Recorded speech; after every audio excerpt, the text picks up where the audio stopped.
pode mandar no chat aqui que a gente vai interagindo. Então, hoje nós vamos falar um pouquinho sobre a síndrome coronariana aguda na sala de emergência, tá? Meu nome é Fábio Henrique, eu sou médico, sou pós-graduado em medicina de emergência, também sou instrutor de BLS e ACLS pela American Heart, tá bom? A gente tem muitos planos aí para Santarém, inclusive começar a levar alguns cursos para ir, tá bom? Inclusive o ACLS e algo que eu já faço aqui em Gurupi, eu sou de Gurupi, Tocantins, é sempre nos cursos que eu dou aqui, que eu ministro aqui, eu chamo alunos, né, de ligas acadêmicas próximos para sempre participar do curso como ouvinte. Eu acho que é muito bom para vocês não só estudar, mas saber como estudar, né? Então, quando a gente pega um livro de ACLS, por exemplo, que é onde a gente vê as síndromes coronarianas, né? Nós às vezes ficamos perdidos, não sabemos aonde dar ênfase, né? Então, eu sempre convido o pessoal para assistir aqui os cursos que a gente dá e poder, quando chegar a vez de vocês fazer o curso, tá mais direcionado, né? Poder estudar de forma mais direcionada, tá bom? Gisela, você é daqui, Gisela? Não é que eu tenho família aí. Acho Você que tem família bacana. aqui? Que bacana. Quando vier por aqui, avisa. Se a gente tiver alguma oportunidade aqui, a gente pode estar compartilhando um pouquinho de conhecimento, tá bom? Pode deixar. Então, gente, eu coloquei. Essa é uma aula que eu dou ela no ACLS. O que que é o ACLS? Deixa eu falar um pouquinho para vocês. O ACLS é um curso direcionado com todo um protocolo para ser seguido pela American Heart Association, né? É um curso difundido mundialmente. Só que nós, digo nós da equipe do Dr. Fernando Talo, a gente sempre procura apimentar um pouquinho mais, trazer para mais próximo da nossa realidade, da prática, né? Então, tudo que eu for falar para vocês aqui agora vai ser baseado no ACLS, né? Que é algo difundido, como eu disse, mundialmente, e sobre os principais protocolos de entidades de hospitais brasileiros, tá bom? E para ficar um pouco mais fácil para vocês, aliás, quais são os semestres que vocês estão? Quem que pode me situar aí? Quarto, sétimo, quinto, sexto? Bacana. Pessoal do sétimo aí vai aproveitar muito mais, né? Vocês já viram basicamente o ACLS dentro de alguma matéria de emergências, né? Ó, tem o pessoal do nono aí também, bacana, hein? O pessoal do internato.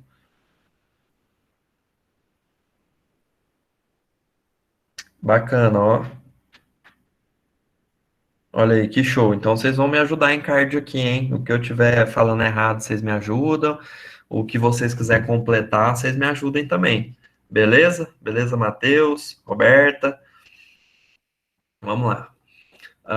Um pouquinho da anatomia. A síndrome coronariana, muitas das vezes elas vão ser identificadas apenas com enzimas, com marcadores de necrose miocárdica, às vezes diretamente por um traçado eletrocardiográfico, né? E às vezes ela vai vir com um quadro típico, aliás, na grande maioria das vezes. E para isso é importante que a gente saiba um pouquinho sobre a condução elétrica do coração, né? O impulso elétrico ele é formado no nó sinusal, ele passa pelos feixes internodais, anterior, médio e posterior, também vai para o átrio esquerdo através do feixe de Bachmann, né? Nós temos o nó sinoatrial, ou atrioventricular, né? Que faz um atraso nessa condução elétrica, para quê? Para dar um tempo tanto dos átrios contrair e encher os ventrículos, né? Produzir a diástole ventricular, e então, posteriormente, seguir com a condução elétrica, passando pelo feixe de His, ramo esquerdo, ramo direito. A gente tem, ao final, as fibras de Purkinje e outros ramos, ântero superior, póstero inferior, ramificações, principalmente do ventrículo esquerdo, né, para produzir de forma mais simultânea essa contração. E essa condução elétrica é tudo muito rápido, né? Então, quando a gente tiver qualquer alteração na condução elétrica, principalmente por isquemia, nós vamos identificar isso no eletro, né? Muito importante para nós. Por que que nós temos essa alteração eletrocardiográfica? Por algum acometimento muscular, né? Não está chegando substratos energéticos, oxigênio nesse músculo por obstrução de alguma artéria. Então, nós temos essas alterações, né? Começando lá pela angina estável, depender do grau de acometimento de obstrução, né, dessa artéria, e indo até o infarto com supra, né? Então, nós temos basicamente, saindo do ósteo da aorta, as coronárias, coronária esquerda e coronária direita, né? Cada uma delas com suas ramificações, tá bom? Principalmente as mais calibrosas, que são a circunflexa esquerda, com seus ramos marginais, né? E a descendente anterior na esquerda, né? Já na coronária direita, nós temos as ramificações dela com suas marginais também, e com a descendente posterior, ou interventricular posterior, ela se comunica com a circunflexa, com o ramo terminal da circunflexa, e também com a descendente anterior. Então, principalmente nos infartos de parede posterior, fica difícil presumir de forma mais assertiva qual delas está acometida, né? Porque elas produzem uma irrigação muito próxima uma da outra, tá bom? Então é basicamente isso. Quando a gente vai falar de alguma alteração eletrocardiográfica relacionada ao infarto, geralmente para identificar qual artéria e qual área muscular do coração está lesada, a gente utiliza, né, nas derivações do eletro, dividir elas para poder identificar quais artérias estão acometidas. Então, nós temos lá todas as derivações conhecidas, pessoal do quarto semestre, teve já algum contato com isso ou não? Vamos me respondendo aí.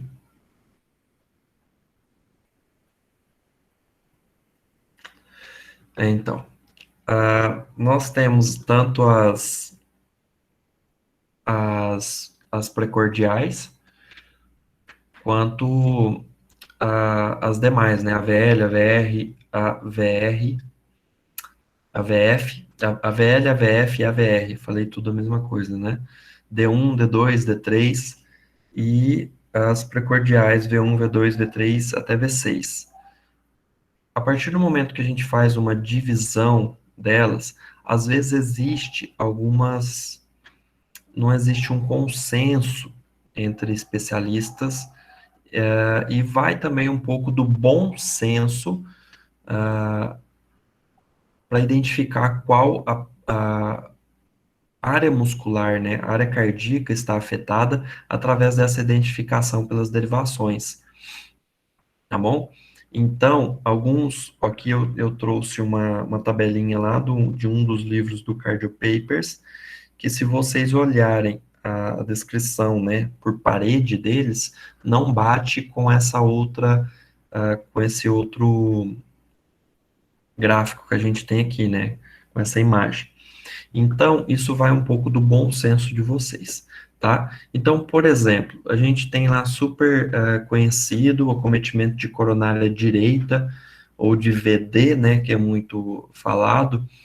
Nós vamos observar a parte posterior, a parte inferior e posterior desse coração. Ou seja, nós vamos pegar tanto D2, D3 e AVF, tá? Nós vamos pegar D2, vai estar fazendo essa, tá vendo aqui D2? Passando, produzindo como se fosse um V, com V3 aqui nesse coração, e AVF. Todas essas derivações aqui, elas estarão alteradas quando houver um acometimento de coronária direita que lese a musculatura de VD, de ventrículo direito, tá? Basicamente, não vou falar de todas aqui, que não é especificamente o nosso foco, mais conduta hoje aqui, tá bom? Isso daqui é muito importante para a gente saber qual coronária está acometida, qual área cardíaca está acometida, porém, a nossa conduta em si não vai se basear apenas nisso, né? Então, toda vez que a gente tiver um acometimento, nós vamos identificar ele no eletro, ou seja, para a gente falar que existe uma área de infarto, nós precisamos ter duas derivações contíguas acometidas, tá? Ah, Fábio, então beleza. D1 e D2 são duas contíguas? Não. Não no traçado, no papel, né? Estamos falando de paredes, tá bom? Por exemplo, D1 e a VL, que é uma parede lateral alta ou parede alta, né? D2, D3 e a VF, como a gente falou, parede inferior, entre outras. E às vezes mesmo a gente tem uma mistura, né, de anterior extenso, cometendo de V1 a V6, por exemplo, cometendo também D1 e AVL, tá? É um exemplo para vocês. Eu não vou me apegar a muitos detalhes, porque da última vez que eu dei essa aula e fui me apegar a detalhes, a gente gastou 2 horas. Tá? Então eu vou dar uma explicação. Caso alguém fique com dúvidas, ao final eu vou deixar meu Instagram, vocês podem entrar em contato comigo. A gente esclarece, tá?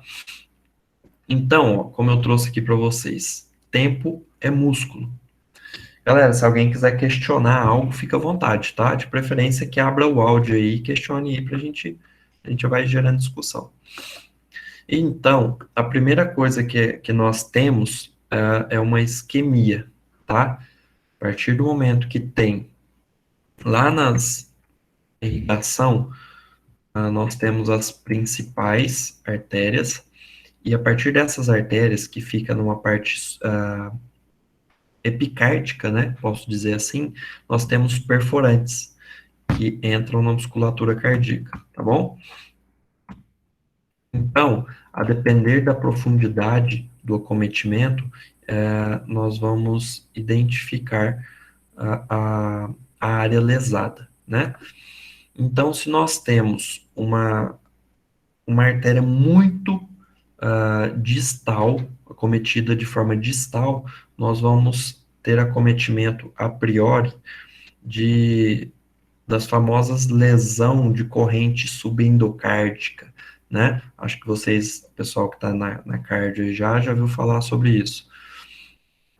E se é um pouco mais proximal, nós já vamos ter lesão da área epicárdica e então geraremos a famosa corrente de lesão subepicárdica.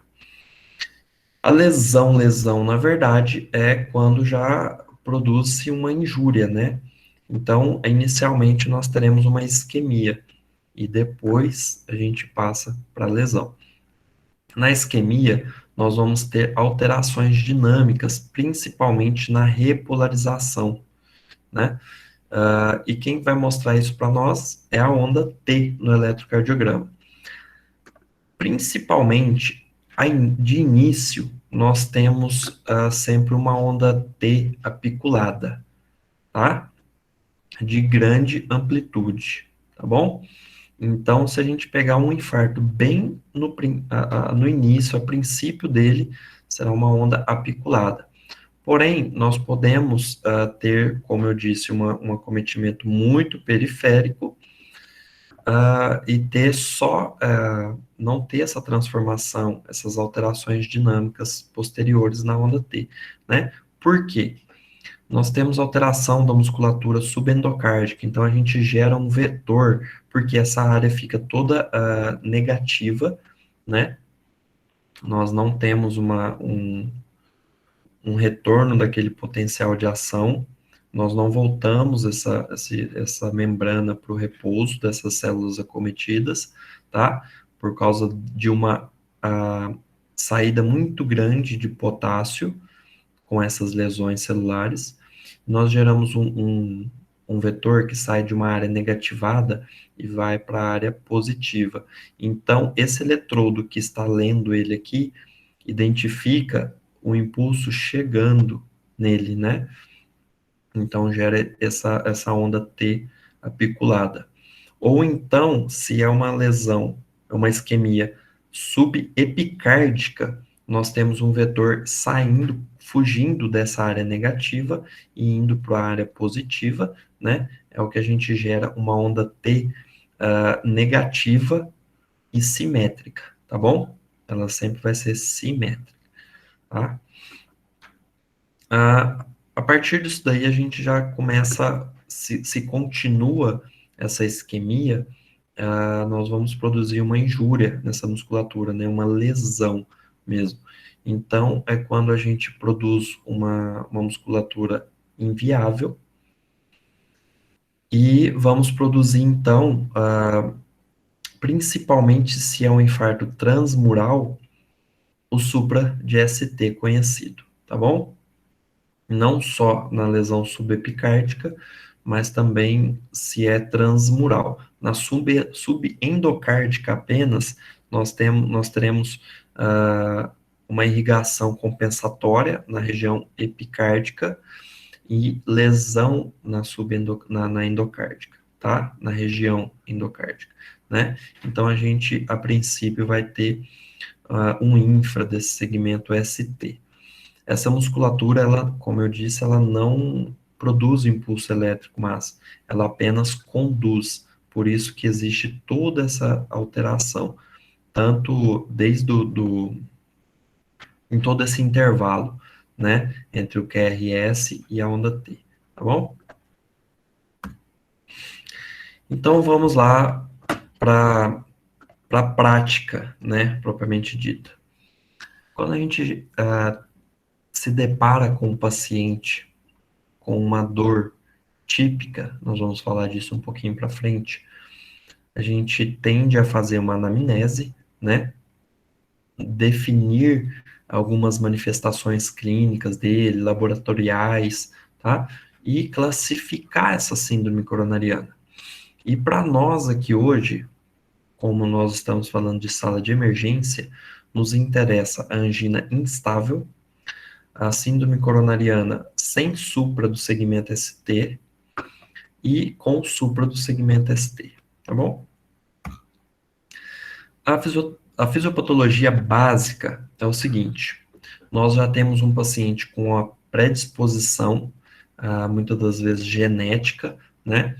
Ele tem uma diminuição do lúmen das artérias coronárias, seja ela, nesse caso dessa imagem, por uma placa que se forma no subendotélio vascular, tá? Que é uma placa de gordura, vamos dizer assim, tá?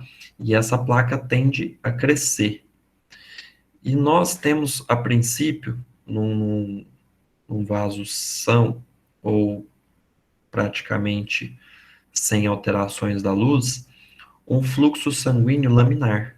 Esse fluxo sanguíneo laminar, ele não produz nenhuma lesão no vaso em si. Porém, quando a gente aumenta essa obstrução, com esse crescimento dessa placa, nós começamos a gerar um fluxo sanguíneo turbilionar, né?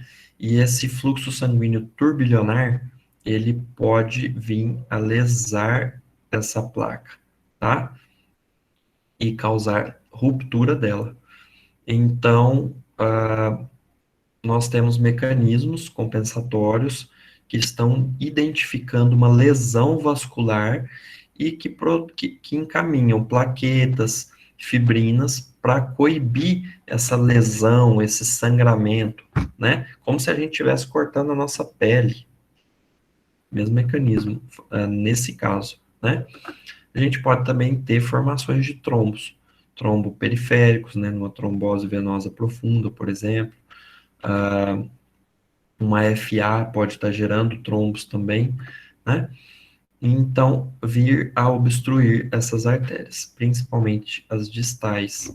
Isso também vai depender do tamanho do trombo, há quanto tempo ele está sendo formado, né? Então, se nós temos uma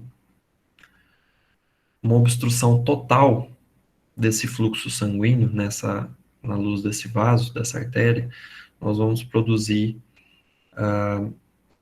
através de uma evolução, obviamente, um infarto com supra-DST. Nós vamos ter lesão franca da musculatura lesada para frente aqui, que essa artéria é responsável por irrigar, né? Caso a gente tenha uma resolução dessa obstrução, a depender do tamanho da lesão e do local que está ocorrendo a obstrução, nós podemos ter tanto uma angina instável, né, que melhora com repouso, como um infarto sem supra-DST, ou seja, que tem um mínimo fluxo sanguíneo, tá? Então vamos lá. A classificação da dor torácica é importante para a gente se guiar no momento do diagnóstico, tá? Nós vamos classificar essa dor em tipo A, ou seja, uma dor característica de infarto, de obstrução de coronária, tá? A gente tem outras causas também, nós podemos classificar os infartos como em 6 tipos, né? Tipo 1, tipo 2, tipo 3, tipo 4, A e B, e tipo 5. Esse infarto que a gente está falando aqui por obstrução de coronária, né? É o infarto tipo 1, é o mais conhecido, mais difundido. A gente tem um tipo 2 também, por obstruções secundárias, né? Por vasoespasmos, tá? Mas vamos lá. Voltando aqui à classificação da dor torácica. Então, essa dor tipo A, definitivamente anginosa, tá? Que te traz a certeza de um diagnóstico de síndrome coronariana aguda, independente de exames, tá bom? Então, você vai rodar um eletro nesse paciente e ele vai vir lá para você com supra, provavelmente, tá bom? É uma dor em desconforto retroesternal, ou também conhecido como precordial, né? No precórdio, ela, quando se dá, no caso de uma instabilidade apenas, ela é precipitada com esforços físicos, mas quando acontece por obstrução de algum trombo, algo assim, independe de algum esforço, tá bom? Ela tem uma característica de irradiação para ombro, mandíbula, tá? Tanto da cara esquerda, né? Tá bom? E parte interna do braço esquerdo, beleza? Já uma tipo B, ela provavelmente é anginosa, tá? Só que você vai precisar de algo complementar, de algum exame complementar para definir isso, tá bom? Ela tem algumas características típicas, mas não todas. Já a tipo C é uma provavelmente não aginosa, então a gente vai procurar outras causas. A depender do tipo da dor, né? A gente vai pensar em uma dissecção de aorta, um derrame volumoso, alguma pleurite, né? Costocondrites, tá bom? E a tipo D é definitivamente não anginosa, ou seja, o paciente que chega lá com uma dor característica de uma dissecção de aórtica. Você bateu o olho, você aferiu as PAs dele nos dois membros superiores, você falou assim, não, isso daqui é dissecção de aorta, tá? Não tem nada a ver com, com o coração, né? Aliás, tem a ver com o coração, né? Mas não propriamente com o músculo cardíaco, né? Alguns sinais de gravidade que a gente tem que sempre observar no nosso paciente. Crepitações pulmonares, tá bom? Um paciente que está hipotenso, ou seja, uma PA sistólica abaixo de 90. Claro que eu não vou esperar, falar assim, não, tá 92. Eu não vou esperar ela dar 89 para me falar, não, ele está hipotenso. Então é bom senso, tá bom? E um paciente também taquicárdico. E quando que a gente vai confiar mais ainda nessa dor torácica? Quando o paciente tiver algum fator de risco, né? Às vezes um paciente que vem e descreve para você uma diabetes, uma hipertensão, sedentarismo, ou que você vê que ele é obeso, tá? Ou que tem algum histórico familiar, ou que já infartou alguma vez, tabagista, tá? Dislipidêmico. E lembrando que idosos, diabéticos e mulheres, elas trazem dores atípicas, quadros atípicos de obstrução coronariana, tá bom? Então, às vezes o paciente sente que uma dorzinha na boca do estômago, doutor, acho que a minha gastrite atacou, eu não sei o que está acontecendo, já tomei omeprazol e não melhorou. Tomei um pantoprazol, e qualquer outro. Tomei até mais do que eu devia e não melhorou. Opa! Do umbigo para cima, do pescoço para baixo, até que se prove o contrário, é infarto. Tá bom? É uma brincadeirinha que a gente faz. Vocês já devem ter ouvido também. Alguns vêm com uma dorzinha aqui na mandíbula. Doutor, tô com uma dor aqui estranha, sabe? Ah, não sei localizar direito. Eu sei que é aqui na mandíbula, mas nossa, estranha demais. Dói lá dentro, sabe? Não sei, não é de nada aqui do músculo. Eu mastigo, não dói, assim, não muda essa dor. Então, fica de olho nesses pacientes. O nosso diagnóstico. A princípio, nós vamos fazer a anamnese, obviamente. O paciente vai chegar referindo uma dor para você, né? Ou demonstrando a dor, o paciente com altas caretas, né? Segurando o peito aqui, aquela característica que a gente vê até lá no Grey's Anatomy, né? Então, nós vamos identificar essa dor típica, né? Vamos qualificar ela, localizar, ver se existe alguma irradiação, tá bom? Se existe algum fator de melhora, de piora, ou se existe algum sintoma ou sinal associado, beleza? Se existe algum sintoma atípico, como eu disse para vocês, um mal-estar, uma indigestão, uma dor lá no epigástrico que não melhora, tá? Fatores de risco, como a gente já viu no slide anterior.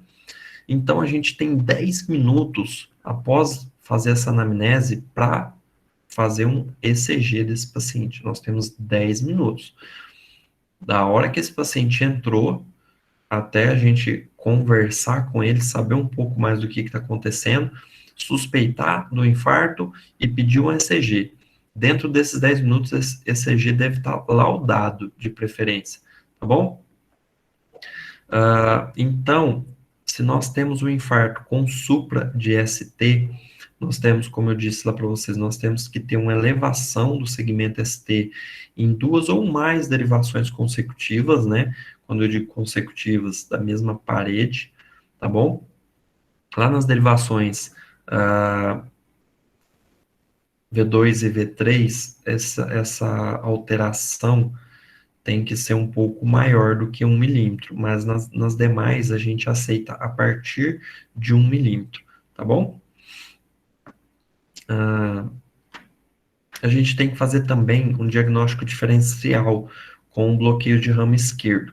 Se esse paciente ele tem um bloqueio de ramo esquerdo conhecido, nós não nós vamos fazer o descarte desse supra de ST, tá bom? Porque ele se apresenta da mesma forma, esse bloqueio de ramo esquerdo, com um supra do segmento ST, né? Agora, se ele é novo ou presumivelmente novo, se nós não lembramos de, por exemplo, critérios de Esgarbossa para diferenciar se é um bloqueio de ramo esquerdo ou não, nós vamos tratar como infarto com supra de ST, tá bom? E já ou sem supra do segmento ST, nós vamos caracterizar ele com infradesnivelamento a partir de 0,5 milímetro, ou seja, meio quadradinho daquele pequenininho, né? Obviamente, em derivações contíguas também, tá bom? Então, principalmente, ó, se a gente tem um infarto com supra do segmento ST, nós temos um paciente diagnosticado com síndrome coronariana aguda. Nós vamos iniciar o tratamento para ele imediatamente. Porém, se a gente não tem um supra do segmento ST, nós vamos partir para outros modos de identificação, né? No caso do sem supra do segmento ST ou da angina instável. Nós vamos fazer o que nós temos amplamente difundido hoje, marcadores de necrose miocárdica, né, de forma seriada, se necessário. Se eles vêm alterados de cara na primeira coleta, nós temos o diagnóstico também, tá bom? E algo que vem revolucionando a medicina, principalmente nisso que nós estamos falando, é a troponina ultrassensível, só que pouco difundida ainda, né? Como que ela funciona? O paciente ingressa, você identifica que é um quadro de síndrome coronariana, porém sem supra de segmento ST, né? Você pede a troponina ultrassensível no momento que ele ingressa. Se ela vem alterada, é diagnosticado. Se não vem, em 1 hora, você pede outra. Ah, mas meu serviço é meio complicado, Fábio. O que que eu faço? Você pode pedir com até 2 horas depois, tá bom? Da primeira coleta. Veio negativa, descartou a síndrome coronariana, tá bom? Porém, nós estamos em centros mais remotos, com uma medicina, às vezes, se aproximando de uma medicina de guerra. Vocês concordam comigo? Então, o que nós temos ainda é troponina e CKMB. Aí você fala, Fábio, mas por que você não colocou o CPK aí? Porque o CPK, assim como a mioglobina, ela é altamente inespecífica, né? Então, isso às vezes atrapalha a gente. E outra coisa importantíssima nesses marcadores de necrose miocárdica, eles têm que curvarem, tá? Quando você tem algo meio que retilíneo, constante, você já tem que pensar em outras causas de que alteram, que geram esses marcadores de necrose, tá bom? Porque eles não são 100% específicos cardíacos. A troponina, sim, é a mais específica para a musculatura cardíaca. E o CKMB, fração MB, massa, né? É a mais específica para a musculatura cardíaca também, porém pode ser produzida em outros locais, outros órgãos, tá?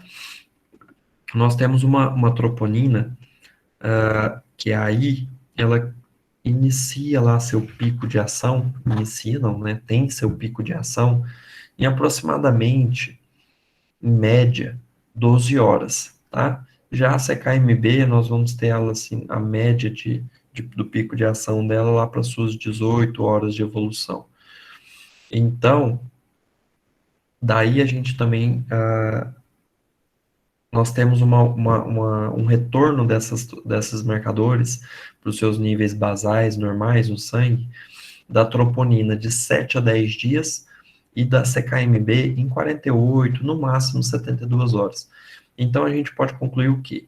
Se nós estamos tratando de um paciente com a possibilidade de reinfarto, ou seja, que já infartou, está retornando com um reinfarto, a troponina, às vezes, a depender do prazo desse reinfarto, ela não vai ser benéfica para a gente. Então, a CKMB, nesse caso, vai ser muito melhor, né? Pela meia-vida dela ser muito mais curta. Tá bom? Vocês entenderam? Professor, Oi. e qual seria esse prazo indicado, então, para eu poder confiar na troponina para, no caso na CKMV, no caso de um reinfarto, né? Qual seria essa janela, assim? Então, como eu disse, a troponina, ela retorna aos seus valores basais de 7 a 10 dias. A partir disso, você pode voltar a confiar nela como marcador de necrose miocárdica. Porém, se um paciente vem para você, você sabe, ele infartou no seu plantão, há 5 dias atrás. Você fez alguma terapia que foi de sua escolha, teve resultado, porém ocorreu de um reinfarto nesse paciente 5 dias depois, e estava no seu plantão de novo. Essa troponina, ela não vai te trazer um direcionamento fidedigno, porque meia-vida dela é de aproximadamente 7 a 10 dias. Ela ainda está alterada daquele primeiro infarto. Então, nesse caso, se o CKMB estiver alterado, ele traz para a gente, né, 5 dias depois, que esse paciente está reinfartado, tá? Porque, teoricamente, que é o prazo médio dele, aliás, o prazo máximo dele seria de 3 dias, para ele voltar aos seus valores basais. Entendeu? Esse comentário vale tanto para a troponina I quanto para T, né? Da meia-vida Isso. dela. Só que a melhor ainda é a I, tá? Ela é um pouquinho melhor do que a T, tá bom? Mas elas são bem semelhantes. Deixa eu ver aqui, Horácio.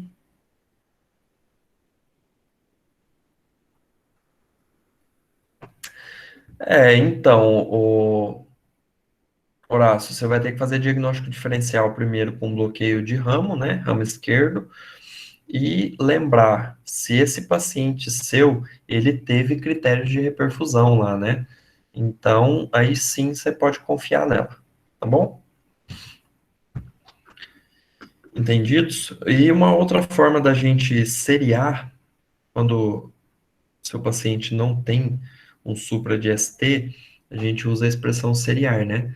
A gente faz a coleta desses marcadores na, na admissão, alguns serviços de 6 a 9 horas, e a terceira coleta às 12 horas. Se em algum momento elas vierem a curvar, sim, você tem um diagnóstico de infarto, tá bom? Então, como eu disse para vocês, um paciente com a queixa de dor torácica típica, principalmente, você vai fazer, obviamente, de forma simultânea o eletro e a monitorização, oxigenação desse paciente e veia. Por que que eu coloquei esse O do oxigênio aqui com um asterisco? Porque um oxigênio, vocês concordam comigo que oxigênio é medicação? Não tem esse negócio de colocar, vamos colocar um sorinho ali, dar um oxigêniozinho ali para ele? Não, tudo tem que ter indicação, tá? Então você vai monitorizar e fazer uma venóclise com certeza nesse paciente, tá bom? E o oxigênio, você vai ofertar para esse paciente com suspeita de infarto, se ele estiver saturando menos do que 90%, tá bom?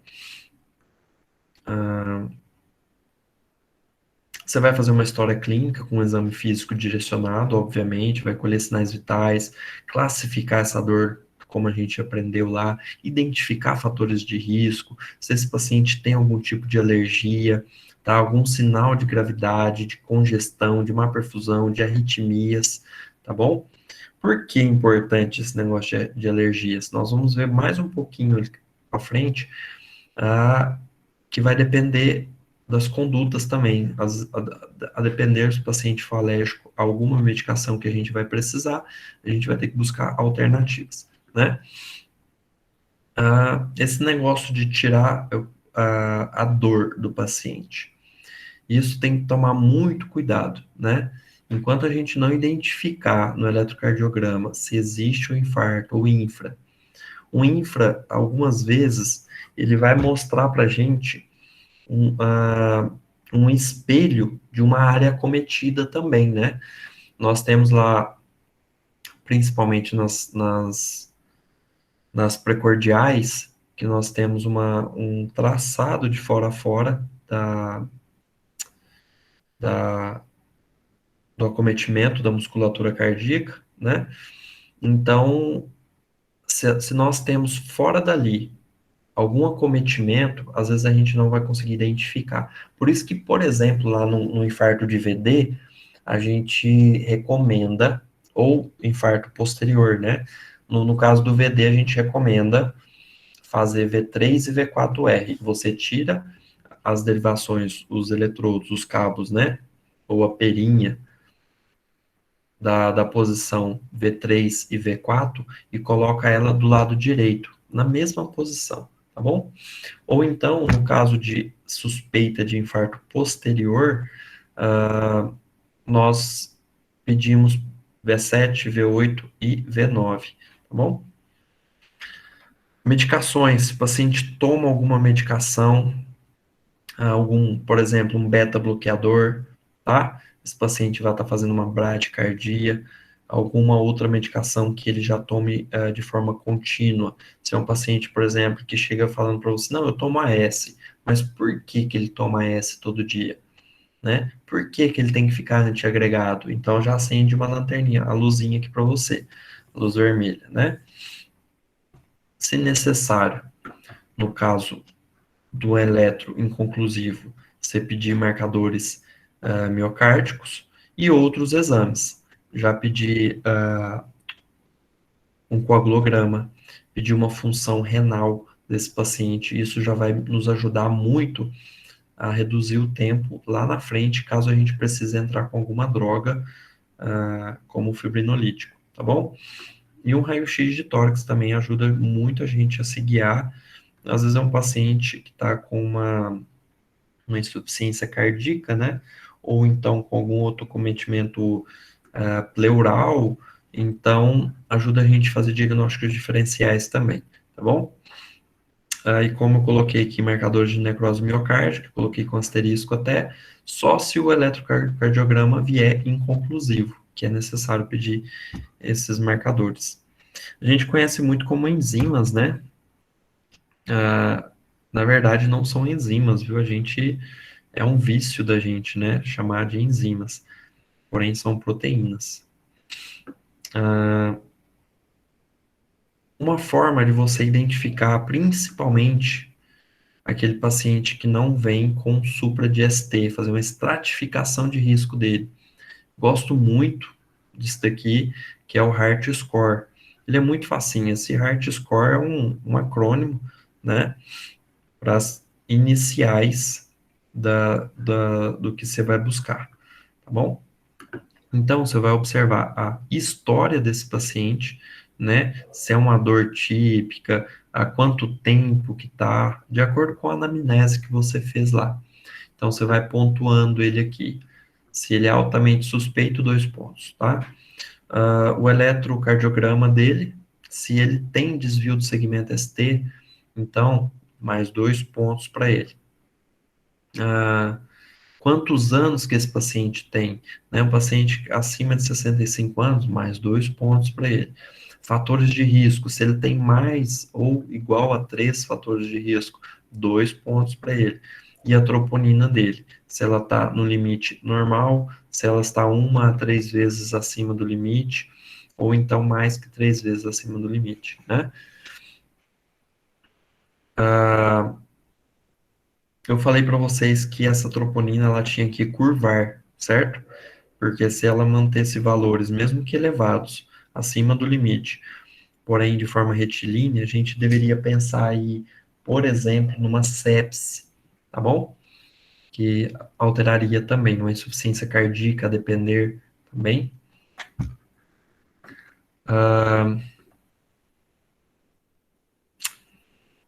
Vamos lá. Então, a partir daquele score, do Heart Score, né, das pontuações, nós fazemos a classificação do nosso paciente. Se é um paciente que tem até 3 pontos, ele é baixo risco, né? Então, eu posso fazer ele pode ir de alta, né? De preferência que eu faça um teste de esforço antes nele, ou então ele já vai com um pedido de um teste de esforço, né? Com o cardiologista da preferência dele, ou do próprio serviço público, tá bom? É um diagnóstico eminentemente clínico, então por isso que a gente usa esse score também para nos guiar, né, de forma mais assertiva. A curva da troponina ela vai estar sempre negativa, tá bom? Então é muito baixo risco para esse paciente.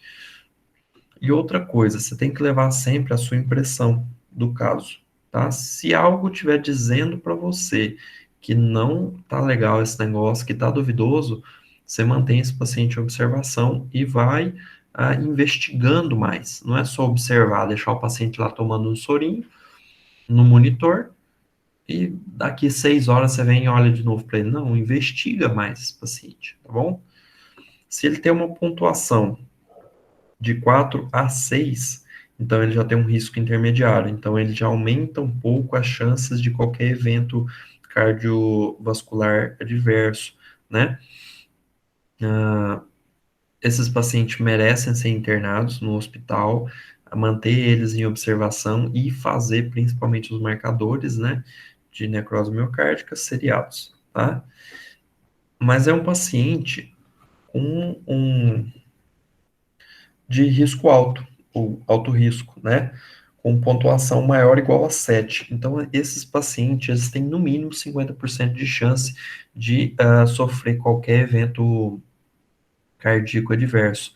Então, esses pacientes são grandes candidatos a medidas mais invasivas e de forma precoce, tá bom? A gente quer evitar esses eventos cardíacos adversos, ou os famosos MEIs, tá bom? Eventos cardíacos adversos, esses gerados, às vezes, muitas das vezes, pelo infarto, tá? Outros scores que a gente tem, o time e também o Grace. Esses scores, galera, não precisa ficar decorando, é o meu conselho para vocês. Tem calculadoras que você lê o parâmetro que você quer e escolhe a pontuação, né, ou em qual se enquadra, a depender da pontuação dele, tá bom? O Grace, por exemplo, um paciente com menos de 109 pontos, ele tem um baixo risco.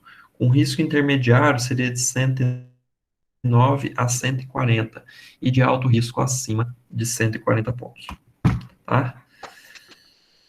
Primeira situação. Então, nós temos um paciente que chegou para a gente com uma dor típica, tá? Porém, com um ECG sem evidências de alterações dinâmicas, ou seja, totalmente inocente. Nós solicitamos para ele marcadores e os resultados também inocentes, né? Qual que é o diagnóstico de vocês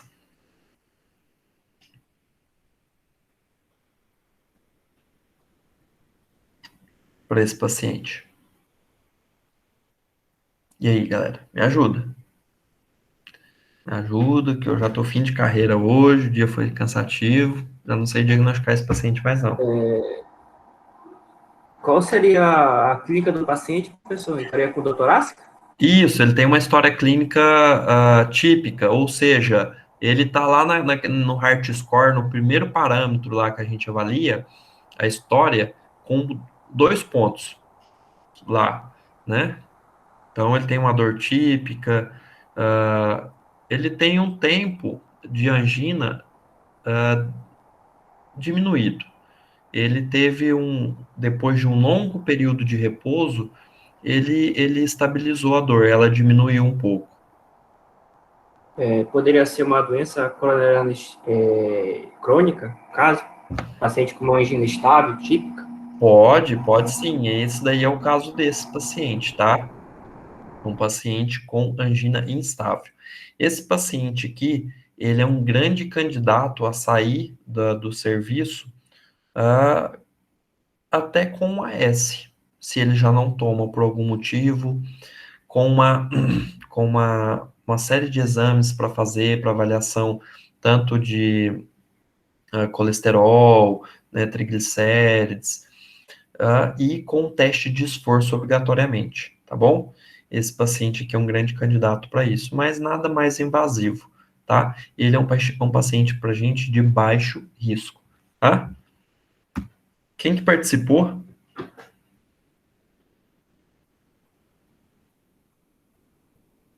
Quem que falou comigo aí da última vez? Fui eu, professor. Qual o seu nome? Rafael. Yasmin. William Rafael. Isso, valeu. Então, nós temos uma segunda situação aqui. Nós continuamos com um ECG sem evidências, ou seja, inocente, né? Ou no máximo que esse ECG aqui tem é uma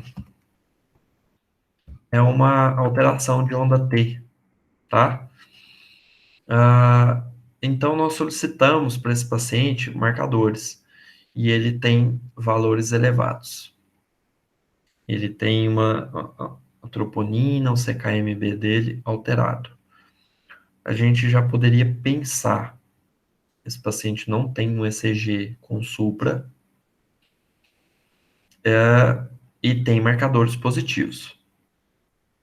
E é um paciente sem clínica para qualquer outra patologia.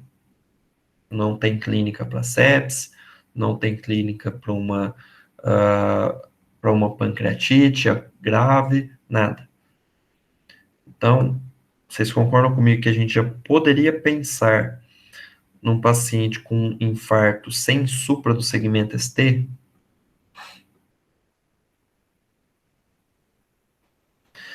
E vocês concordam comigo também que esse paciente, obrigatoriamente, ele sim ou sim tem que se manter em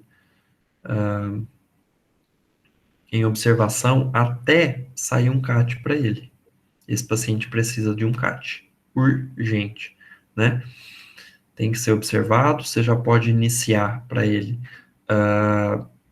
AS, clopidogrel e heparina. Nós vamos falar dessas medicações mais para frente, tá bom?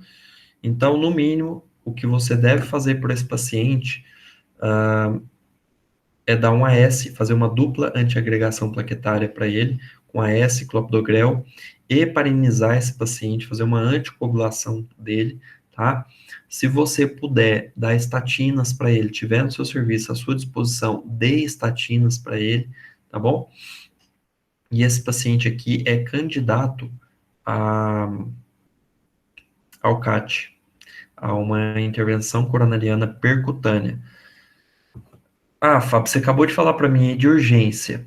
Foi um equívoco meu. Esse paciente tem até 72 horas para fazer uma intervenção, tá? A gente sabe que não é realidade do nosso serviço. Às vezes o paciente passa 5 dias, 10 dias esperando, tá bom? Mas mantenha esse paciente de observação.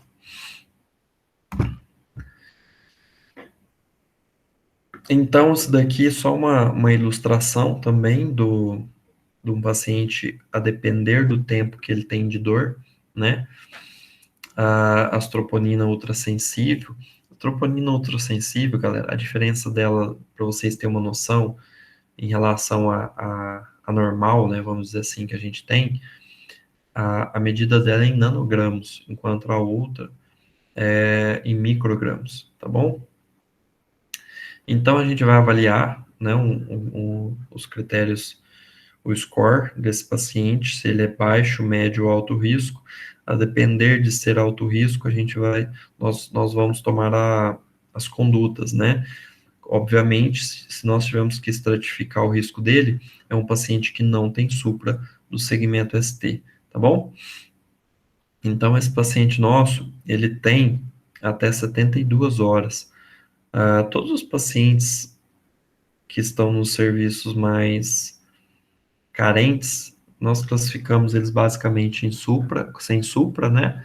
E que ele tem até 72 horas. Porém, se ele começa a apresentar instabilidade hemodinâmica, se ele tem uma PCR, principalmente, uma parada, né? Instabilidade elétrica, anginas refratárias, nós vamos começar a pensar que esse paciente pode estar suprando sim. Vocês concordam comigo? Nós vamos ter acometimento cardíaco ali de grande monta, né? Porém, se ele é um paciente que não tem as alterações compatíveis com o infarto, tem outros critérios também apoiando o infarto, de preferência que nós tenhamos uma intervenção em menos de 24 horas, tá bom? Mas já um paciente de médio risco, como eu disse, todos esses daqui, eles podem até 72 horas esperar por uma intervenção, porque ele não tem, no caso, quando eu falo sem supra do segmento supra desnivelamento do segmento ST, perdão, é investigado mesmo, tá? Percorrido outras derivações, outras localizações, para identificar se não houvesse nem alguma imagem espelho identificando um supra de outra parede, tá bom? Então, para esse paciente, nós vamos iniciar, aqui que inicia a minha discordância com alguns protocolos. Oxigênio, como eu disse, é medicação, vocês só vão dar para o paciente se ele tiver com uma saturação abaixo de 90%. A morfina, os últimos estudos feitos, ela demonstrou aumento da morbimortalidade. Por quê? O tratamento, a principal medicação para esses pacientes é antiagregação plaquetária, de preferência dupla, ou seja, AS mastigado. Lembra lá que eu falei de alergias lá atrás, que você tinha que investigar para esse paciente? Então, AS é um caso de frequente de alergias, né? Então, aqui para esse caso, se é um paciente alérgico, você não pode dar, né? Paciente que tem alguma hemorragia gastrointestinal, você também não vai dar, principalmente a dose de ataque. Ou se é um paciente que já faz uso, você não vai precisar de dar a dose de ataque para ele. Mas caso dê, são 300 miligramas, né? 3 comprimidos de 100 mastigado, tá bom? E associar com o que tem amplamente difundido para a gente, à disposição, né? É o clopidogrel. Se esse paciente não vai para cateterismo, nós vamos dar 300 miligramas de clopidogrel. Porém, se esse paciente vai para o cateterismo, nós vamos dar 600 miligramas. Por quê? Para ter que evitar, lá dentro da sala de hemodinâmica, eles terem que dar mais 300 para esse paciente, tá bom? Porque acontece assim nos protocolos, né? Então, a gente já faz essa intervenção antecipada. Qual que é o ideal deles? Clopidogrel, prasugrel ou ticagrelor? Os estudos demonstraram o benefício maior quando utilizou prasugrel, e ele é o recomendado. Porém, não são todos os serviços que a gente tem. É difícil, na verdade, encontrar, tá bom? Então, dá-se o clopidogrel. Se é um paciente que já faz uso do clopidogrel, você vai dar os seus 75 miligramas, tá bom? Então, vamos lá. Se é um paciente com uma angina instável, né, sem complicações, ele tem bastante tempo para fazer um cateterismo se necessário, né? Caso principalmente se esteja um paciente com a síndrome coronariana sem supradesnivelamento do segmento ST, você vai reduzir um pouco esse tempo. Caso você faça uma intervenção coronariana percutânea e não tenha benefício, você vai fazer uma cirurgia de revascularização miocárdica para esse paciente, tá bom? Porém, é um paciente com complicações. Se faz uma angiografia para esse paciente, uma angiotomografia, né, para identificar o local de obstrução e então fazer uma intervenção coronariana percutânea para esse paciente, o cateterismo, né? Esses pacientes podem se beneficiar também muito dos IECAS, né, como para evitar a remodelamento cardíaco, e também, como eu disse, das estatinas. Fábio, qual que é a dose? Qual a estatina que foi estudada? A que mostrou melhores resultados foi a atorvastatina, né? E a rosuvastatina. Porém, não é com frequência que encontramos elas. Então, se encontra amplamente à disposição a simvastatina. A dose estudada aqui, que mostrou bastante benefício da atorvastatina, foi de 80 miligramas, tá? Então, nós vamos usar essa mesma dose como dose mínima na simvastatina, beleza? E manter um colesterol desse paciente, por ser um paciente de alto risco, um LDL abaixo de 70 miligramas por decilitro, tá? Terceira situação. Nós temos um paciente com quadro típico, com uma dor típica, com supra do segmento ST, não fiz diagnóstico diferencial com bloqueio de ramo esquerdo, né? E é preciso marcador de necrose miocárdica para esse paciente. Se eu já tenho um eletro com supra do segmento ST, o que vocês me dizem?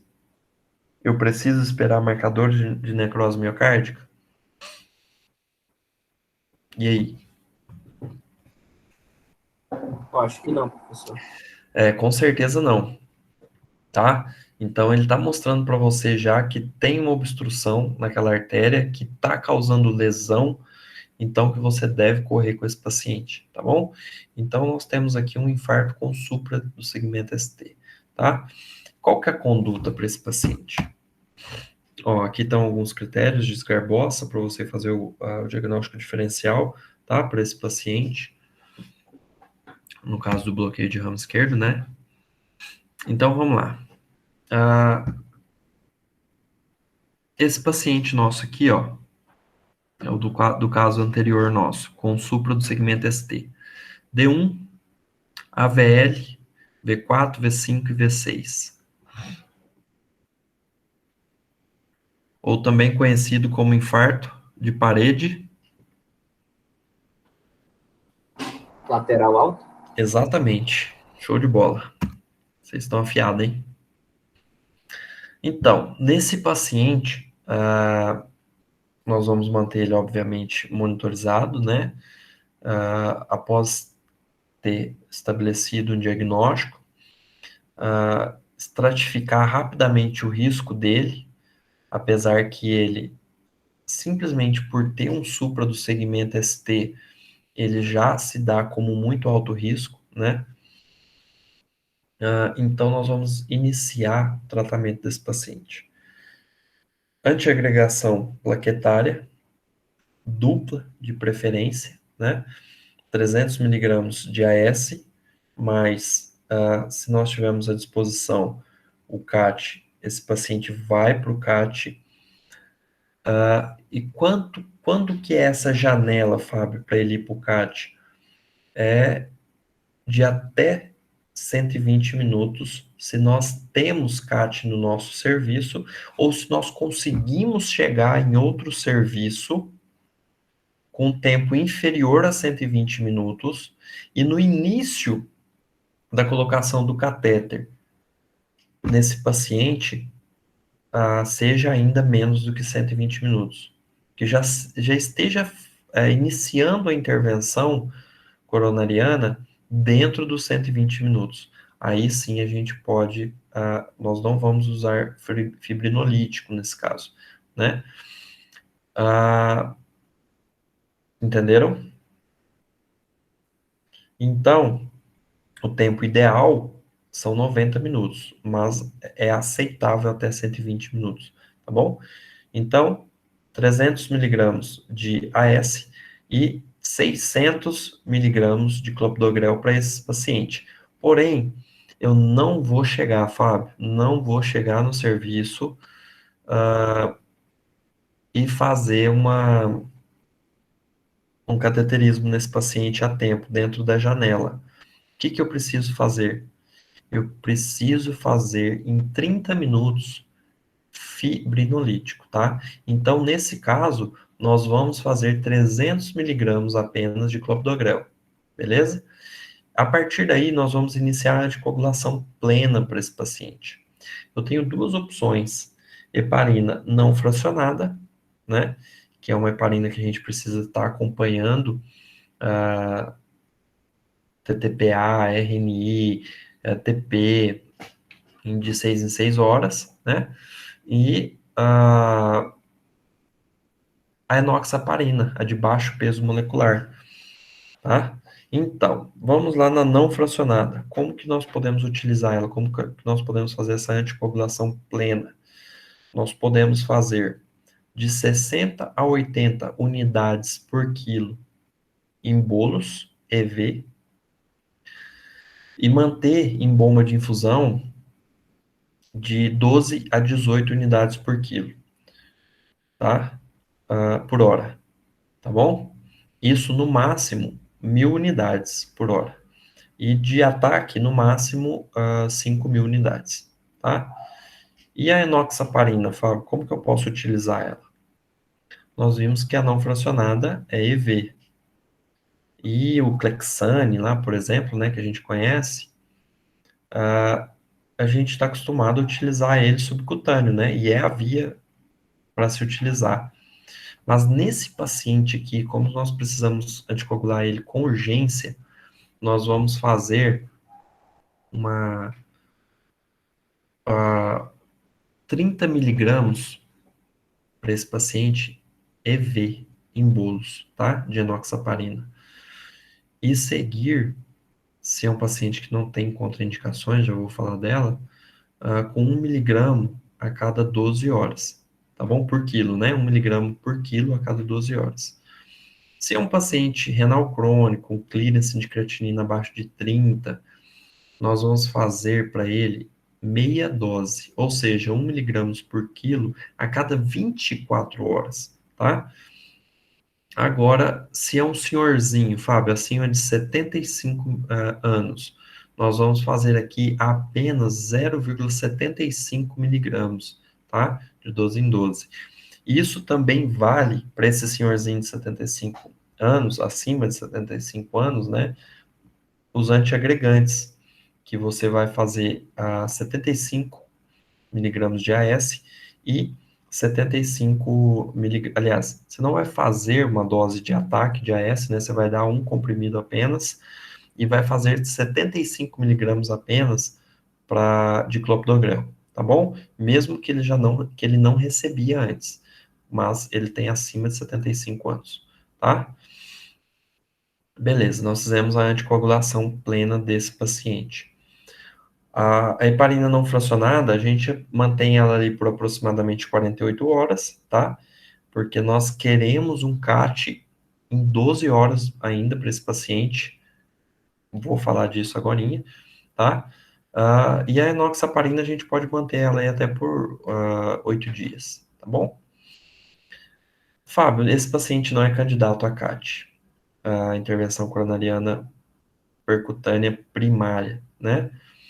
Por causa que ele não está dentro do intervalo de tempo para ela. O que que eu devo fazer? Você vai dar para esse paciente fibrinolítico. nós temos duas opções conhecidas, a alteplase e a tenecteplase. A tenecteplase ela é muito difícil de ser realizada, de ser administrada, caso você não saiba ler. Tá, é uma brincadeira, né? Na própria caixinha dela vem a bula com uma tabelinha como que deve ser administrada.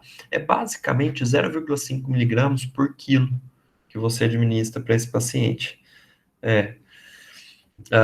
Já a alteplase ela é um pouco mais complicada, tá bom?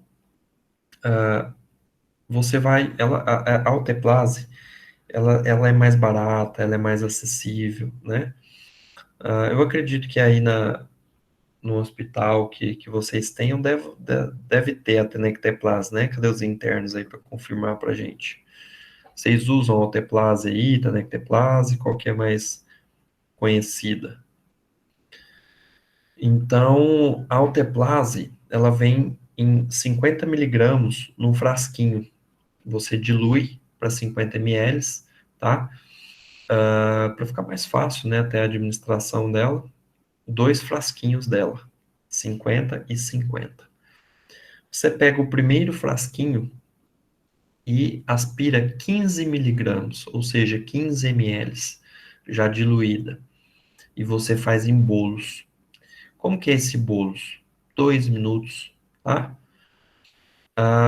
E depois você pega o outro frasquinho que ainda não mexeu, 50 miligramas, e calcula para esse paciente 0,75 miligramas por quilo para ser administrado em 30 minutos, tá bom?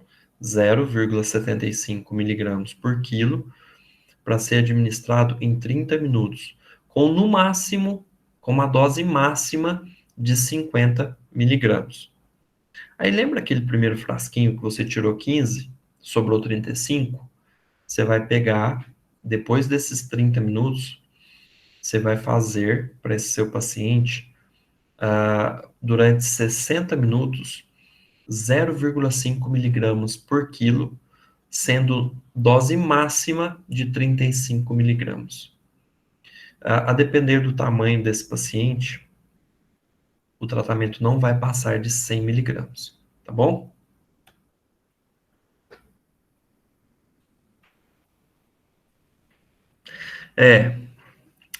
A streptokinase já não se utiliza mais. Se vocês verem por aí, são restos de estoques, tá? Que foi, inclusive, já parou de ser fabricada. É uma medicação com muito deletéria, tá? Muitos efeitos adversos, sangra demais. Então, a alteplase e a tenecteplase são mais específicas. Elas alteram o fibrinogênio e quebra a fibrina, tá? Então, elas são bem mais específicas para fibrina, tá? Deixa eu só ligar meu computador aqui na bateria. Tá na bateria, desligar na tomada. Senão daqui a pouco cai aqui e acabou a aula. Então, gente, aprendi a fazer a fibrinólise nesse paciente. Só que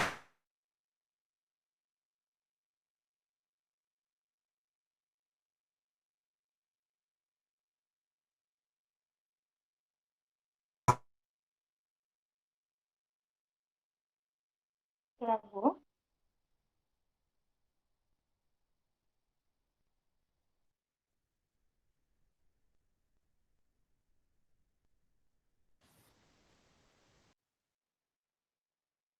Eu acho que foi a bateria, galera.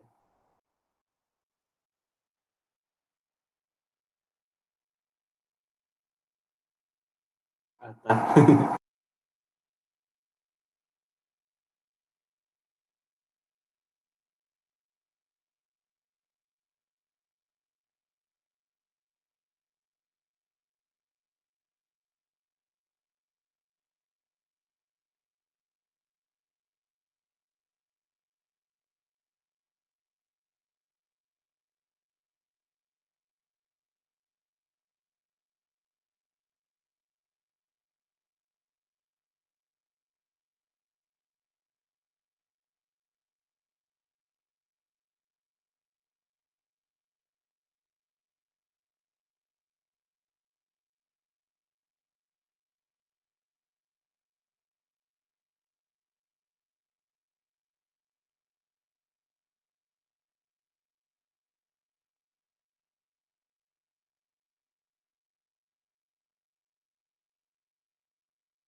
Acho que agora voltou, né?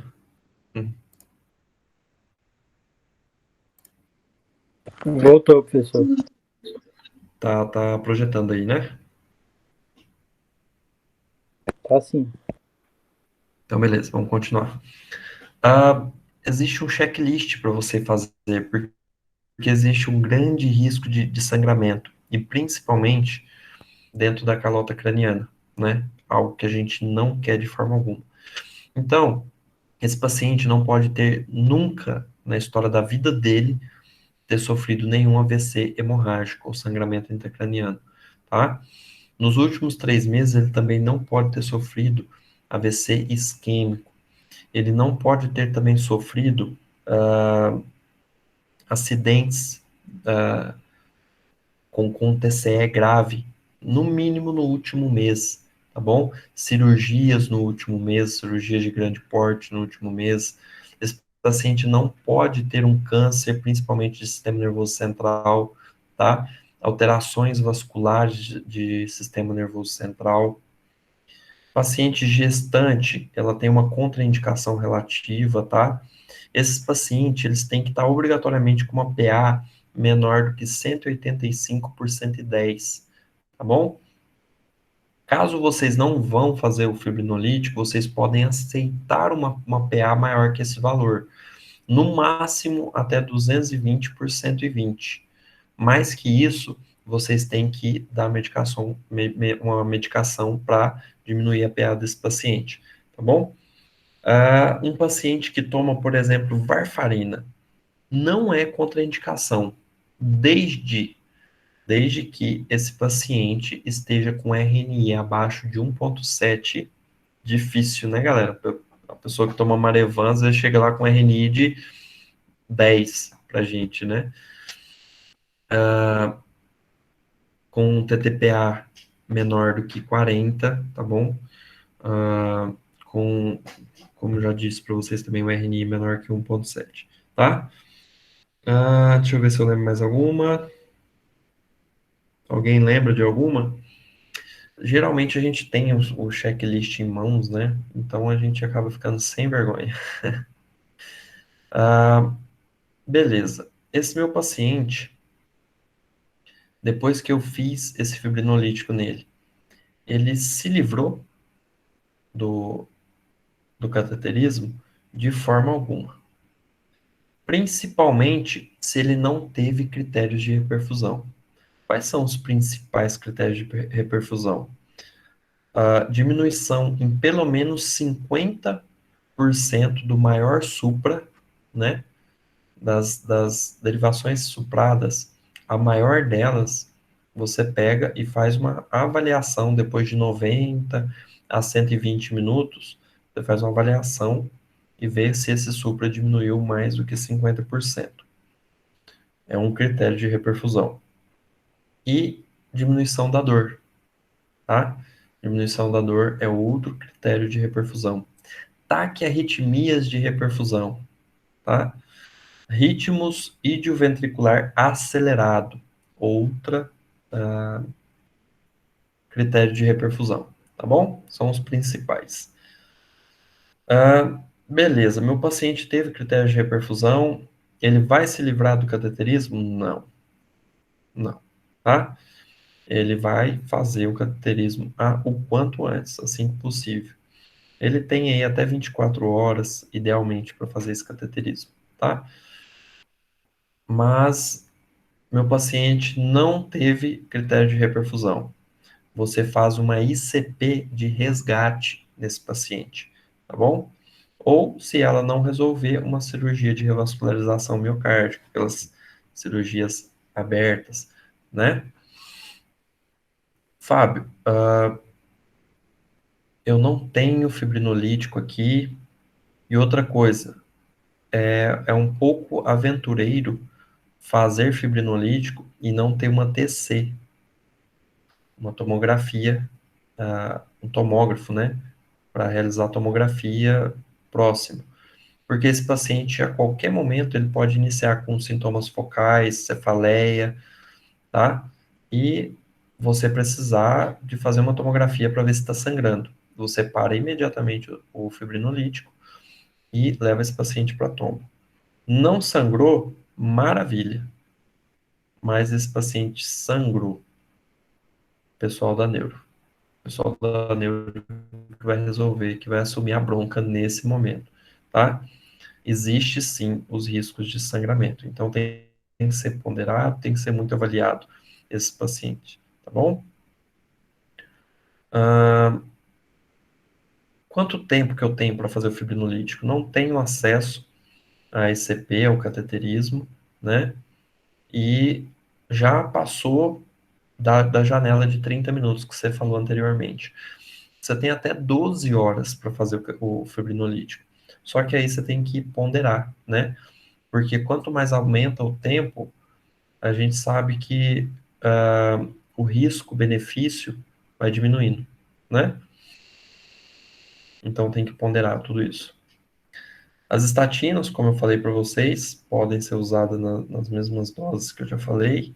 O IECA, qual dose que você vai dar? A dose tolerada pelo paciente. Você vai começar com a menor dose possível e vai titulando até você produzir uma dose aceitável.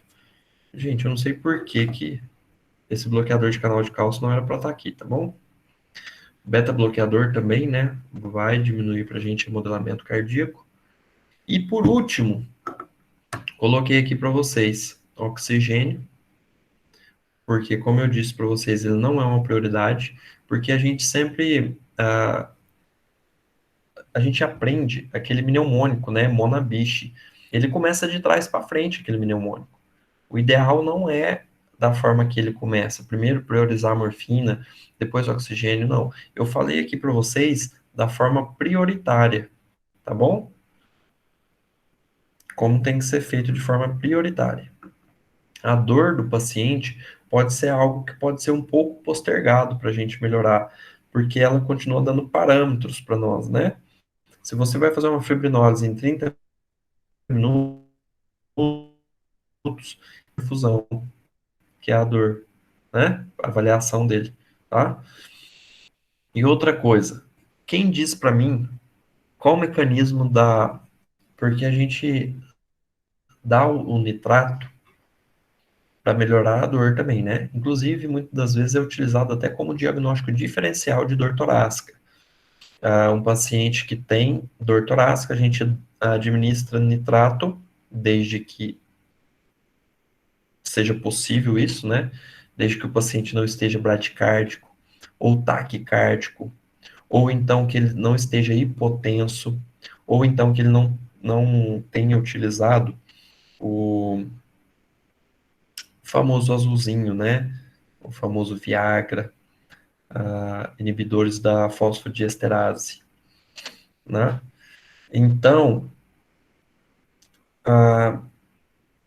por quê? Como, vocês sabem me dizer como que o nitrato funciona? Por que que ele diminui a dor?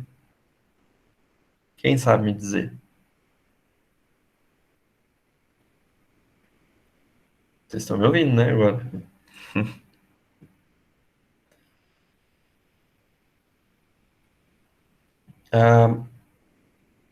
Por muito tempo,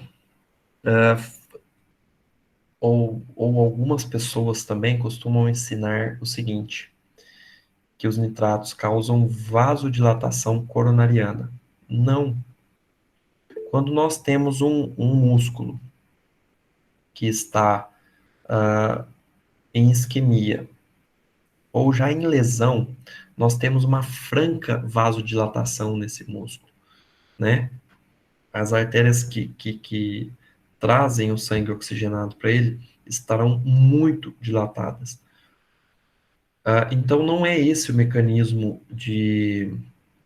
dos nitratos, que é produzir vasodilatação coronariana. Essas artérias coronárias, elas já estão dilatadas. Os nitratos, eles fazem vasodilatação periférica. Eles diminuem retorno venoso, tá? E então, diminui a distensão das fibras, porque tem menos sangue entrando lá no ventrículo direito, ventrículo esquerdo, principalmente, né? E do outro lado também. então ele diminui a quantidade de sangue nas diástoles, então diminui a distensão das fibras musculares e diminui trabalho cardíaco. E por isso que ele diminui a dor, tá? A dor precordial. E a morfina, não recomendo utilizar porque a morfina, ela... Isso, diminui para carga, exatamente. A morfina, ela produz vasodilatação também, é conhecido isso, né? Porém, não é de forma marcada, ela atua mesmo como um opioide, como um analgésico, né? Porém, não recomendo utilizar, como eu já disse para vocês, ela atrapalha a absorção do clopidogrel, tá? Dos inibidores P2Y12. Então, é prioritário para mim antiagregação plaquetária e não diminuição da dor, tá? Então, eu recomendo para vocês que não utilizem morfina no infarto. Professor, Oi? eu dei uma caída rapidinho.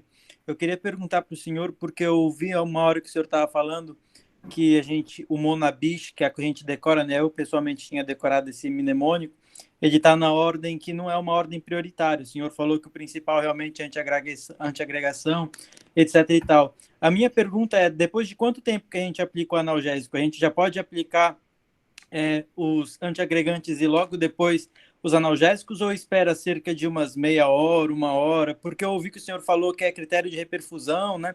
E que Isso, ajuda a qual que é o gente a seu nome? avaliar se está melhorando ou não. Qual que é o seu nome? É Gabriel, desculpa. Gabriel, você está em que semestre? Eu estou indo para o 8º. Na verdade, a gente começou o 8º agora. Beleza, Gabriel, é o seguinte, ah, o que diminui mortalidade, o que melhora o quadro do paciente, que é uma intervenção precoce para esse paciente, é a antiagregação plaquetária, né? O Monabich, ele vai lá na quarta letra dele, que ele vai iniciar a falar de antiagregação plaquetária, né? Então, às vezes, didaticamente, isso fica confuso, porque você pensa que a morfina é prioritário pelo decorrer do mnemônico, né? E não é. A morfina, ela atrapalha a absorção dos inibidores P2Y12, clopidogrel, né? Inclusive, por que eu faço uma dupla antiagregação plaquetária? O AS age lá na COX-1, né? E o clopidogrel e os seus irmãos, eles agem no receptor de ADP, né? Então, por isso que a gente faz dupla. Foi muito tempo realizado estudos para substituir o AS, só que viu que os dois juntos produziam sinergismo. Então, por isso que se utiliza eles. Por isso que eles são tão importantes também. Eu quero diminuir a agregação plaquetária, quero diminuir a formação daquele trombo vermelho que está formando, né? Porque se está obstruído totalmente, tem plaquetas impactando ali e formando um trombo cada vez maior. Eu não quero isso, tá bom? E a morfina atrapalha a absorção do clopidogrel e demais, tá? Então, eu não quero ela. Quanto tempo que eu posso fazer uma analgesia nesse paciente? É o mesmo princípio daquele paciente que está com apendicite. E se você faz uma analgesia, o paciente está urrando de dor, você faz uma analgesia nele, antes de fazer um exame físico, antes de ter um diagnóstico confirmado, você vai mascarar a dor e vai atrapalhar no final das contas o seu diagnóstico, entendeu? É o mesmo caso aqui do infarto. Então, tirar a dor do paciente é algo importante. A gente quer dar uma qualidade melhor para ele ali, de vida naquele momento, né? De atenção naquele momento.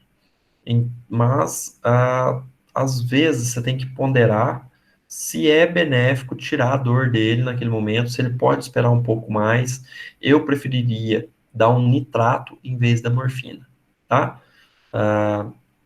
Essa dor não vai cessar 100%, ela vai apenas diminuir a intensidade dela e vai dar um maior conforto para esse paciente. Entendeu? Eu esclareci sua dúvida, Gabriel? Certo, professor, obrigado. Beleza. Aqui, gente, os critérios, as contraindicações que eu falei para vocês, tá bom? Então, outra coisa, importantíssimo aqui, ó.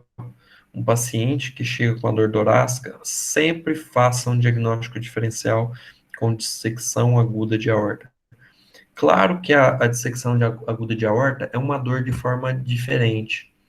É uma dor excruciante, é uma dor que irradia para o dorso, né?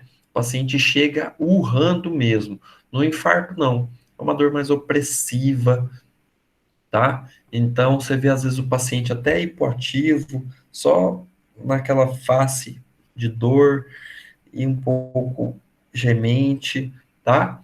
Então, faça um diagnóstico diferencial com dissecção aguda de aorta, porque se você der um antiagregante, se você principalmente anticoagular, ou então se der uma fibrinólise, um fibrinolítico para esse paciente, aí a vaca vai para o brejo, tá? Esse paciente vai sangrar até morrer e não tem volta não, tá bom?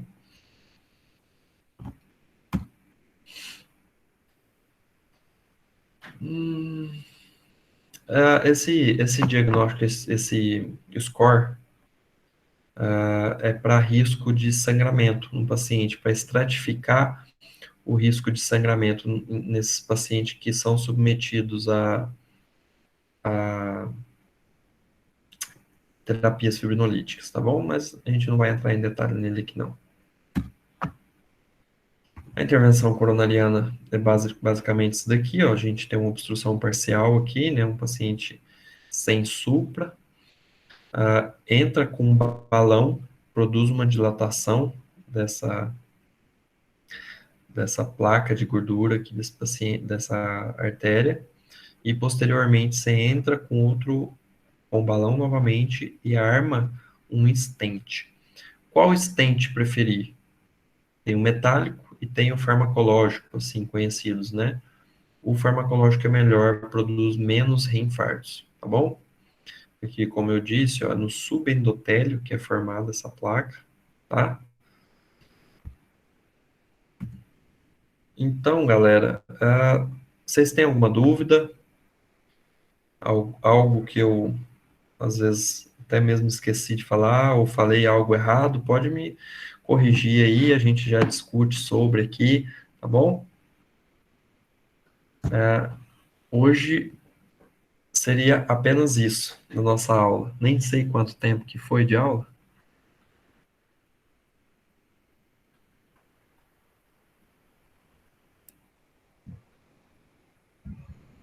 Muito obrigada, Muito bom. professor. Muito obrigada pela aula. E agora, se vocês quiserem abrir a câmera para a gente tirar uma foto no final, Opa, para fechar. Pode tirar o print, Yuka? ninguém tem nenhuma Vou. dúvida. Eu acho que o Gabriel tinha uma. Gabriel. Ou a aula foi muito ruim, ou foi muito boa. Não, na verdade, o senhor deixou aberto para a gente tirando as nossas dúvidas durante a aula, né? Acho que por isso que ficou muito esclarecido. Eu queria só aproveitar, então, só para esclarecer um pouquinho melhor aquele negócio do nitrato e da morfina. Fui o que perguntou aquela hora lá. Optando pelo nitrato, o senhor já explicou por que a gente deveria dar preferência para o nitrato ao invés da morfina. E já feito o diagnóstico de infarto, a gente já pode, junto com a antiagregação, fazer essa analgesia com nitrato aí? Ou ainda espera um pouco para ver se a reperfusão melhora a dor do paciente, portanto, está no caminho certo do tratamento? Então, Gabriel, retarde a morfina, principalmente, o máximo que você puder, tá? Principalmente se você fizer a dupla antiagregação plaquetária e há pouco tempo. Junto, jamais, tá? Porque nós teremos a morfina que não não terá o mecanismo de primeira passagem, né, na absorção, lá no tubo gastrointestinal, porque vai ser administrada EV parenteral, e já as outras medicações não, a gente vai ter esse atraso na absorção delas, porque são administradas por via enteral, né? Então, nós queremos, a princípio, resolver o infarto, Não, professor, resolver diminuir sequelas desse paciente, que é quem que faz isso? Os antiagregantes, anticoagulantes e fibrinolítico ou o cateterismo. Já diminuir a dor seria num paciente que estaria esperando um cateterismo, porque não se pôde, a fibrinólise não trouxe uma reperfusão, tá? Então, ó, não tem outro jeito, vamos diminuir a dor dele aqui, vamos dar uma morfina para ele, já que as terapias de antiagregação, anticoagulação e fibrinólise não surtiram efeito, e vamos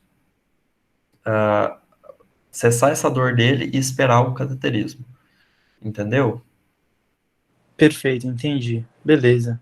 Tá bom? Atrasa o quanto mais você puder essa morfina. Não é uma indicação bacana, principalmente pelo fato dela, não é nem mascarar a dor, é pelo fato dela atrapalhar a absorção do clopidogrel. Os últimos estudos comparando toda essa intervenção mostrou que quando utilizado morfina, os pacientes tinham maiores índices de morbimortalidade por causa da intervenção dela sobre o clopidogrel, tá? Certo, beleza. Beleza? Mais alguma pergunta, pessoal?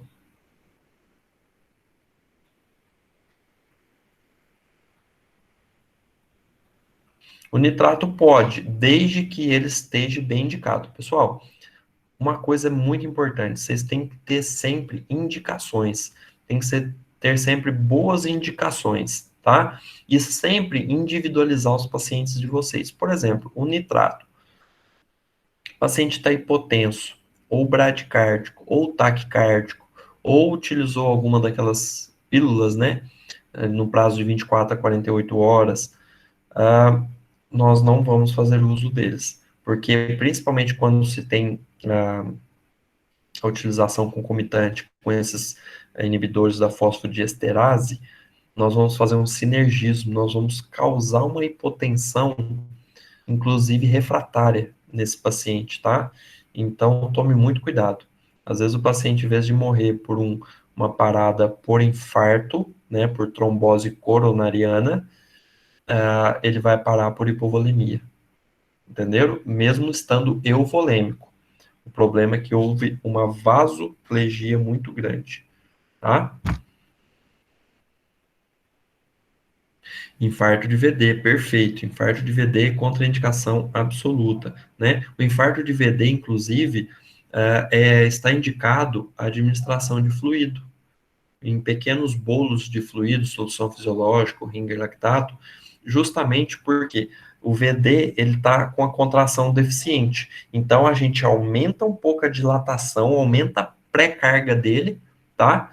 Para ele dilatando um pouquinho mais, para mandar um pouco mais de volume para frente, tá bom? Entenderam?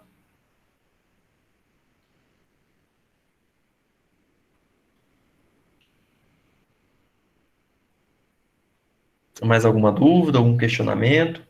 Cara, eu adoro quando tem esses questionamentos, porque como é muita informaçãozinha, muita coisa, na prática, às vezes, acaba sendo automático a gente fazer, mas na hora de falar, às vezes a gente deixa algo para trás, então é bom vocês questionarem, porque a gente lembra, esclarece, tá? Fica à disposição também, meu Instagram é Fábio Henrique SR, podem me adicionar lá, manda um direct, a gente conversa, esclarece alguma dúvida, tá bom? Beleza, já vou seguir aqui. Beleza.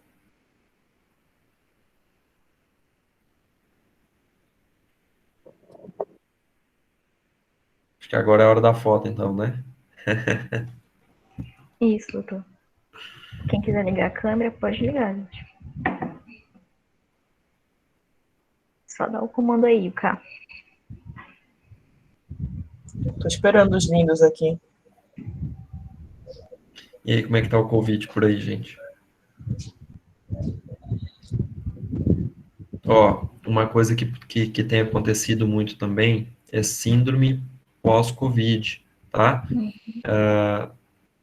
Na hora que for tirar a foto aí, você fala que eu paro de falar. Eu já vi a Yasmin sorrindo ali, aí Eu não eu... tô conseguindo ver Yasmin.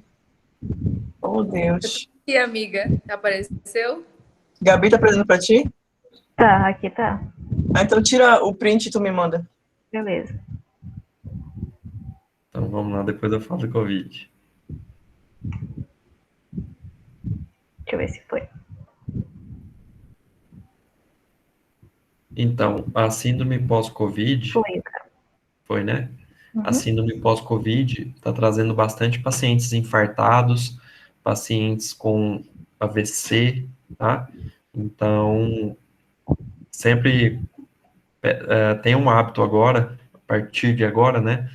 O paciente chegar com algum problema cardiovascular, principalmente de suspeita obstrutiva, perguntar se ele já teve Covid e há quanto tempo ele teve Covid, tá bom?